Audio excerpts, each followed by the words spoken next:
All right, so kicking off today's video, I would first like to congratulate the Oklahoma City Thunder on their, championship. It is unfortunate that it came at the cost of the Tyrese Halliburton injury. Three Achilles tears in 1 year's playoff time is actually nefarious work. Obviously, Damian Lillard and Jason Tatum were the other ones. Interesting that, Tatum and Halliburton were two, considering they're both, under 28 years old.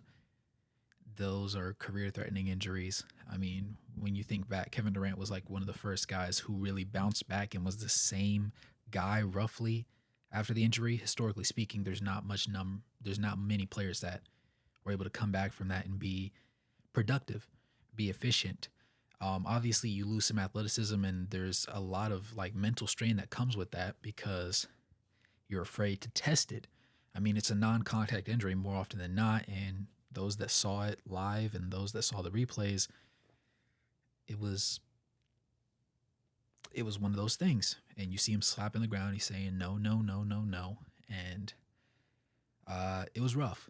But this finals matchup showed us that you don't necessarily need a top 15 player in the league. You just need somebody, well, I'm not going to say you just, but having a facilitator, somebody that can always, for the most part, make the correct decisions and implement the planned systems that your team and your coaching staff has in place can always give you the opportunity and the chance to win a game. And that was something I was really interested to see because obviously we know that Shea is, by all accounts, a much better basketball player than Tyrese Halliburton. Defensively in the finals, he wasn't flashing that two-way upside that we were hoping he would, but offensively, he was doing a lot. He was doing more than a lot at times.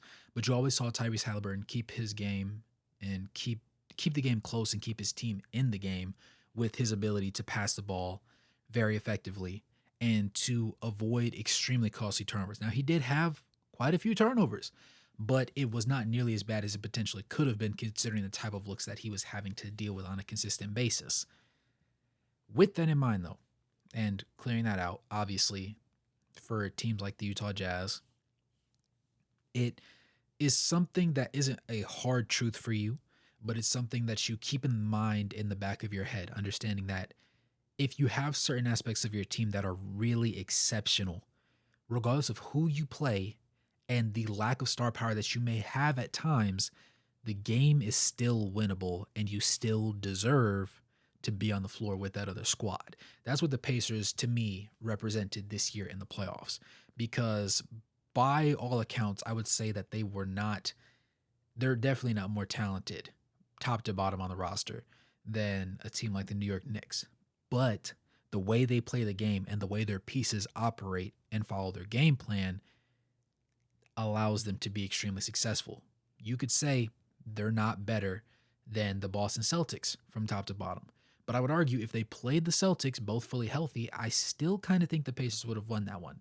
Now, that probably wouldn't win 7 games, of course, but I still believe that the way they play the game and the way it can be anybody that goes off on a nightly basis, and there's no expectation of anybody except for maybe Siakam to give you over 20 points on any given night, just speaks to the ability of that team to be successful. So if you're the Utah Jazz, maybe you think that your contention window is a little bit closer than you thought it was before. That doesn't guarantee you get a championship, but it's just food for thought when it comes to what players do you keep on the roster, what players do you try to re-sign, who do you go after in free agency, who do you want to draft, and what are you willing to put up with, and who are you willing to pay when it's time to re-sign some of these guys. But with that out of the way, I made myself a short list of topics for today because I wanted to make sure I stayed on time, on topic, and concise with what I had to say. Y'all really came out for that last video, and I greatly appreciated that because there was a lot of interesting discussions going on in the comments, and that's always something that I can appreciate because it allows me to reflect on some of the things that I said, see some opinions that either agree with me with a little bit of a caveat saying I also consider da da da da, or seeing some people that just disagree in a respectful way and say, in my opinion, I just think it should be XYZ. And one of the things that I did want to touch on was the Paul George potential trade with the 76ers. Now, the one part that I really didn't give enough credit to, and honestly, I don't even think I mentioned the third pick overall being a big factor in that deal as much as I should have in that video. But when you take into account the fact that Paul George, if you're a team and you still plan on tanking next year, Paul George would be a pretty solid mentor.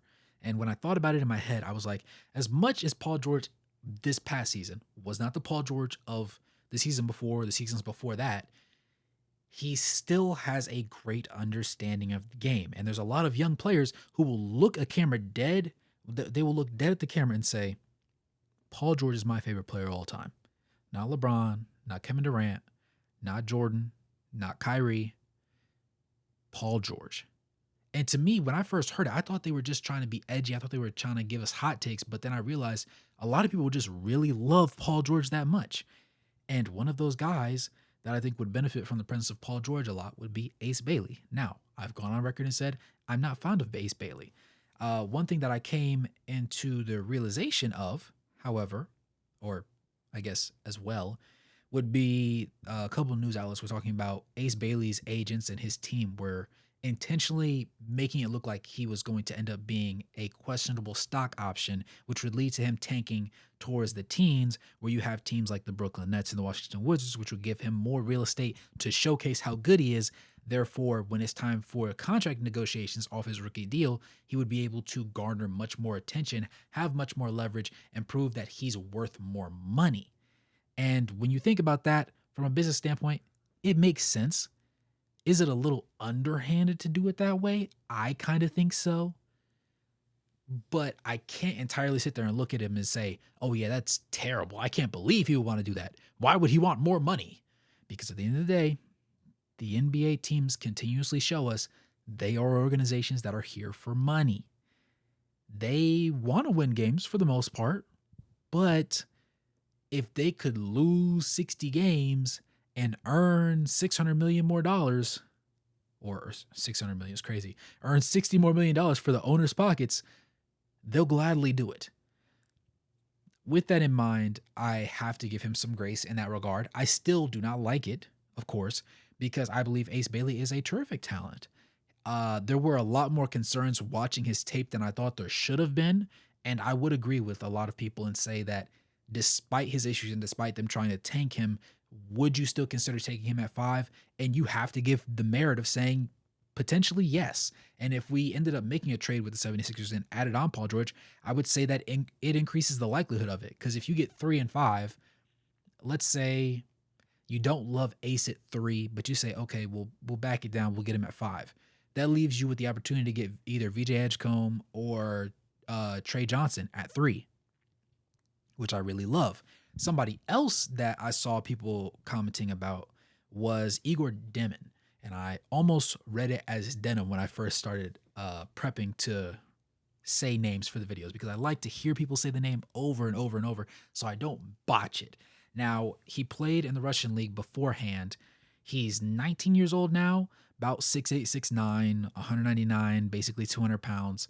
Not necessarily the most wiry frame, but wiry nevertheless, and it did show on tape when I was poring over it.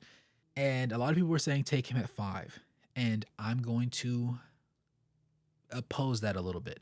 Do I hate the idea of the Jazz taking him? No, that's number one. Yes, I enjoyed watching Isaiah Collier. He was still extremely turnover prone. He's not very great defensively, and I don't think in his career he ever will be great defensively. But I did like his willingness to attempt passes and to gamble sometimes. I'm a gambling man myself. I like to see people take chances, especially if you're a bad team. I would rather you try 1.5 million moves and learn what you're capable of and what you're not than for you to sit here and keep trying these 3 things. Because guess what? When you get good and the team actually matters, teams are going to plan for what?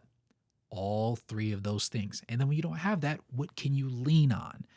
And for me, Isaiah Collier is a healthy player that will advance. He has a healthy diet of gambling as well as following the playbook and doing what Will Hardy puts in place for him to execute. At the same time, I'd be a fool to sit there and say that he's our perfect point guard prospect because he can't shoot right now, at least. I would like to think that this coming year, I hope he's in the gym right now as I'm recording the video, because his jumper doesn't necessarily have a hitch on it. It's not disgusting to watch. It just doesn't go in. And I'm hoping that being in the gym with the likes of a Colin Sexton, with the likes of a Larry Markkinen, will afford him the opportunity to really get those numbers up. Similarly, I need Keontae George to be a better shooter, because if Keontae George in this year 3 is not a better shooter than he was last year, we're going to have some very uncomfortable conversations. And I know there's a lot of Keontae George lovers in our Utah Jazz fandom, but at the same time, it just the same way we had Walker Kessler on the block having certain conversations about potential trades for him is the same way we're going to be talking about Keontae George. And that's not to say that he's a bad player, because he's not, but he just requires a little bit more polishing, we'll say, than some other players. In that same vein, Walker Kessler as a trade piece seems to be a little bit more viable than I was previously considering. And I want to say it was R Valens 2 in our community in the comment section of the previous video, where he was throwing out some trade ideas. And one that actually really got to me a little bit was one where he said Walker Kessler outright for Jared McCain in the 3rd pick overall in the draft. Now, 2 things for me. One, I'm a Jared McCain fan. I didn't think I was going to be. Watching him play in college, he was a solid player. But his social media antics and his personality, while bubbly and easily marketable, it didn't scream, I'm a hooper that also happens to be famous on the internet. It screamed, I'm an internet personality that also happens to play basketball. And I didn't like that, because I need you to be in the gym more than you're on camera shaking your hips. You get what I'm saying? But watching him play last year was a surprising treat. And if he came to Utah, not only do I think he would fit in with, the Jordan Clarksons of the world, because he paints his nails as well. And I wonder if Jordan Clarkson has a sponsorship. I know Jerry McCain does, but I wonder if Jordan Clarkson does. Either way, he's a fashionista kind of guy. He has that vibe. He has a really bubbly personality. He's very good on camera. Oh my goodness. Watching him in interviews is one of my most enjoyable pastimes, low key. Off the grid, because it's not necessarily the most basketball savvy thing to talk about, but seeing guys that can sit in a press conference and not just command the room, but they're very well spoken. If you saw them on the side of the street and you just happened to strike a conversation with them, or you saw them in the grocery store, in any public place, they would just be calm vibes and mellow personalities to talk about. They would be able to conversate with you at a relatively high level. And yes, these are young guys. Yes, they're still in a sense kids that are trying to learn to be adults and being given millions of dollars, giving real world adult money, money that a lot of people will never end up earning in their lives across the entirety of their careers in, just a rookie deal. But we see guys like the Jared McCains. And to me, in the press, I love the way he talks a little bit more than Ace Bailey. Now, Ace Bailey just seems like, when I see him on camera, it's just a kid. He's just a young guy. When I see Jared McCain, I see somebody that knows more than he gives off. And that's something that I love. Somebody who I know for a fact, no matter what kind of pressure you put him under on camera, I feel like he's not going to misspeak. I don't know if he is PR trained or if he just grew up in that mode and understanding what he should say, what he shouldn't say, how he should articulate himself, and what's comfortable for some people, what's not comfortable for others, what's brand friendly and what's not. I don't know, but I do enjoy his energy and the way his vibe is. And him being a really good basketball player also helps that. In that same vein, being able to get the 3rd overall pick, like I said, getting a Trey Johnson, VJ Edgecombe, and perhaps Ace Bailey would be nice. And if you also add in Jared McCain, you're bringing another efficiency monster. He's light-skinned Colin Sexton to me. He still has a high level of energy. He's not necessarily the same bulldog mentality, the same young bull mentality that Colin Sexton has, but he can shoot the heck out of the rock. And low-key from behind, he looks like light-skinned Colin Sexton, I realized, on camera. Which is kind of funny and also interesting. And when you have a guy like that, and he's not necessarily the greatest defensively, and obviously he did have a season-ending injury last year, so we'll see how he comes back, how mentally it took a toll on him, and see how he performs physically and athletically doing explosive movements. But aside from that, his game was also predicated more on the finesse side of things. He wasn't necessarily going to sit there and rise up in the air like he's Anthony Edwards and posterize somebody, but he could probably give you 30 on really high efficiency off of threes and some floaters. With that in mind, I would feel more comfortable with him in the backcourt than I would with Keontae George. right now, even post injury, me not knowing what it's going to look like, I feel more confident and comfortable with him in that locker room. I would at least. And the thing that would make me honestly a little bit comfortable with letting go of Walker Kessler would have to be his lack of shooting. And I know it's one of those I want to have my cake and eat it too moments because obviously, yes, you want to have a center that can have I almost said voluptuous wingspan. Wow. Have a really long, a really lengthy wingspan, but also can move his feet on the perimeter, but can also shoot the three ball and can also shoot free throws because you want to be able to have him in late game situations. Walker Kessler has a few of those things, but he can't shoot worth a lick right now as it is. I want to say he might have been in the teens from beyond the arc. I want to say it might have been like 17%, something crazy low. Granted, he didn't take that many, and that's the reason why.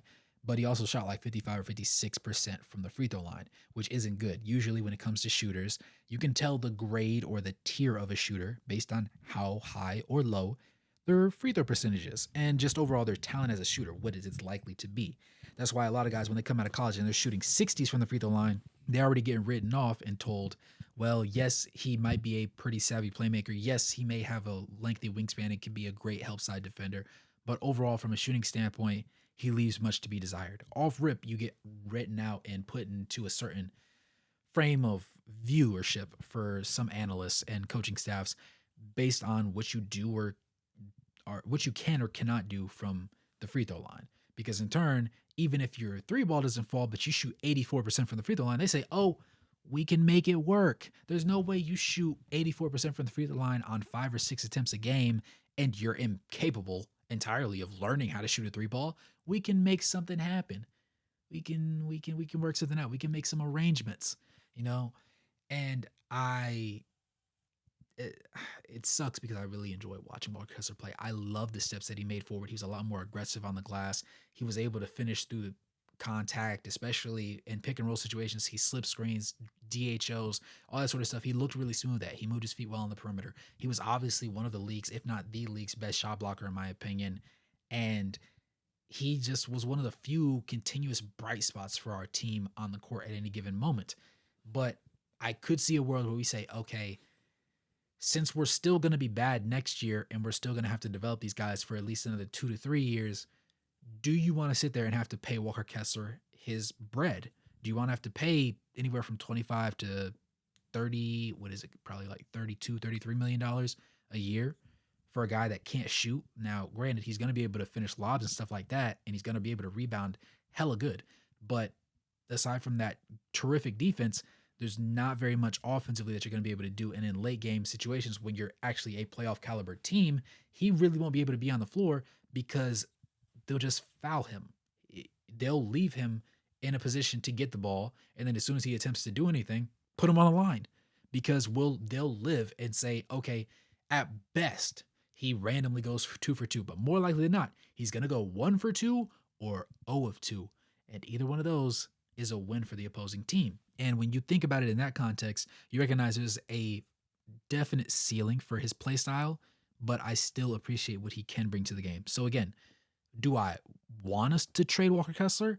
No, not at this stage. But I could understand it making sense from a money standpoint, from the point of us not wanting to pay him an exorbitant amount of money while we're still trying to figure out the rest of our roster, recognizing that he could be beneficial on another team and another team may be able to give us a younger piece or I mean, he's already terrifically young, but give us some draft capital or a rotation piece or an older veteran if you want to go that route and say, okay, since we have already the fifth and what is it, the 17th pick and then 2 second rounders, let's say since in my opinion, we shouldn't draft 4 people in this year's draft.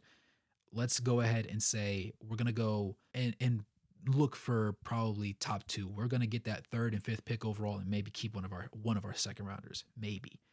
Let's go ahead and get rid of that late first rounder along with Walker Kessler. Let's bring in Paul George. Let's bring in Jared McCain, and let's get that third overall pick and throw them our late first round pick that's around the 17 mark along with the earliest 2nd round pick that we have. Boom.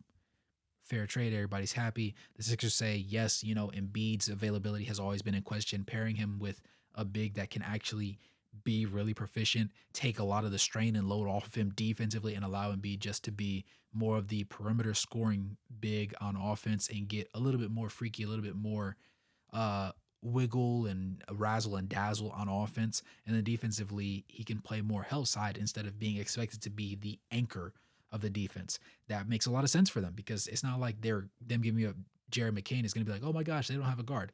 Tyrese Maxey, answer. Boom. There you go. Problem solved. They still have quite a few guys, quite a few savvy veterans on that roster that are still capable. And I think Walker Kessler would fit in very well there. And who's to say that he doesn't develop free throws? I mean, the reason why Embiid's regarded the way that he is because he can shoot pretty well. The reason why he's able to stand outside by the three-point line is because he can shoot three-pointers. And if some of that could rub off on Walker Kessler, then obviously, I think that they should take the gamble on it. Do I want to get rid of him? Not necessarily. But would I be surprised? Also, not necessarily. Going back to Ace Bailey, I saw somebody say that he kind of reminds him of Jabari Parker with a little bit of a weaker offensive bag. And I had to honestly agree. It's not crazy. It's not ridiculous to say that. It makes a lot of sense. And you won't hear me, I guess, argue against that take because it's real, it's honest. And I do see it. Again, his handle is honestly really concerning. But that his shot selection, his overall situational IQ and poor passing sense, there's some really big weaknesses. But at the same time, it's like he's one of those players where it's like, could he be a dog like Anthony Edwards? Could he just say, dang, my rookie year, I wasn't able to shoot as well as I thought I could. I'm going to spend so many hours in the summer and in the off season in the gym that I literally will myself into being a great three-point shooter. Maybe. I mean, Anthony Edwards did it. Granted, not everybody has that dog in them. Not everybody can do that. But I think Ace Bailey might be one of the few guys that has a personality of somebody that would be willing to attempt to do that. And from that alone, it puts him light years ahead of other guys. Lastly, I know I barely touched on him. Actually, I said his name earlier and I just forgot to elaborate. Igor Demon, at BYU, he being a Russian player, formerly, has some interesting upside. Like I said before, the 6'9", roughly 200 pounds, wiry frame, doesn't really drive terrifically, is able to get in the paint. One thing that obviously, as you would assume, being an overseas player, his IQ and understanding of the game, very high. His passing sense, very good.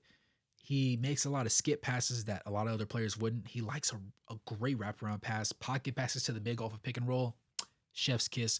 He is a little bit turnover prone though. Not because of the pass diet that he has, but because he tends to get stripped very easily. Now, he plays and dribbles very upright. He's 6'9". He also ran point a lot of the time. So with him being ball dominant in that way, the issue came from the fact that most of the guys that he was matched up against were significantly shorter than him and roughly weighed in within 10 pounds of him. So that meant they could very easily get into his frame and dictate what he could do on offense. So there was a lot of him turning back to basket and trying to make something happen. A lot of his pocket getting picked because he just wasn't as low. As they say in football, low man wins. And he wasn't winning a lot of those matches because he couldn't get as low as the other guys. And his overall method towards dribbling was a little bit concerning, which again led to a lot of turnovers. But the passing and the desire to make those passes was very tantalizing because at 6'9", deciding to make a jump pass is interesting. The jump pass being dead spot where it needs to be makes it more interesting. Being able to whip the ball from the left wing to the right corner is, dare I say, sexy. It really gets me going. Lobs, no problem. Pocket passes when the big slips through, I'll put it in between somebody's legs. No problem at all. Just be ready for the pass. Now, some of those players on his team weren't ready for those passes, but the passes were on the money. The other thing, there were two other slightly grand issues with his game. The first, defensively, despite being 6'9", granted, he doesn't have cement shoes, but he might just end up being a marginally above average defender. Can he play passing lanes well because of his length? Yes. Does he have great anticipation? No. Against lower competition, he looked decent. Against higher competition and in the NCAA tournament, he was just eh. There wasn't anything crazy about it. Now, that's what makes me say, okay, at the next level, does he have the IQ and understanding to make those proper reads? I definitely believe so. I think he will be a student of the tape room. I think that he will, well, I guess he doesn't burn CD players because they don't have those anymore. But I think he will crash some PCs going over film. At the same time, I don't think he has obviously the athleticism to be a weak side helper when it comes to protecting the paint, protecting the rim, and blocking anybody. But I do think that he will have enough length to affect shots near the rim to deal with, shooting guards and small forwards and switch situations. And they're not going to have their way with him the way a lot of people might expect. He could definitely stand to gain 20 ish pounds, 20 to 25 pounds. I think around 225 would be really good for his particular play style. And it would allow him to absorb contact a lot better than he has because when he drives straight at the basket, a lot of times he ends up passing the ball, and they're great passes, but it doesn't look like it was the pass or the play that he really drew up in his head when he decided to put his head down and drive at the rim, which means that more than likely than not, he needs to be able to absorb contact so he can force the issue and get down to the rim the way he wants to. Overall, shooting from the field, he did not shoot terrifically on the season. And from 3-point range, he shot underneath 30%, which is problematic in its own right. Because, again, I want to say from the free throw line, he was fighting to shoot 70%. Like, I think he might have been in the high 60s low key. I don't remember the number off the top of my head. It's clearly escaping me very bad. But he was one of those guys where the passing sense was so strong with him, and at 6'9", you might have to think about some things because at the beginning of the college season, people were saying he could be a lock as a lottery pick. Dare I say, he could be a lock as a top 10 pick or perhaps top 7. There were some people that were even willing to say that he could have as much upside as an Ace Bailey. Do I necessarily think that after going over the tape? Because I say no. He's closer than a lot of people may think just because Ace's shot selection was piss poor, and his overall turnover proneness made him look like a player that he shouldn't have been considered to be. The overall upside and the likely success of the two, I would bank more on Ace Bailey being more productive. But that doesn't mean that Igor is just, mud, which is why I think he would be available in the middle of a lottery, or I guess on the back half of the lottery, or even slip to the bottom of the first round. And if we could get a situation where, like with Kyle Filipowski and his whole scandal situation that shouldn't have even concerned anybody, honestly, last year, and we got a top 14, borderline top 10 player from last year's draft at the beginning of the second round. If Igor falls to pick 16 or 17, whichever one we have, we should definitely snatch him off the board.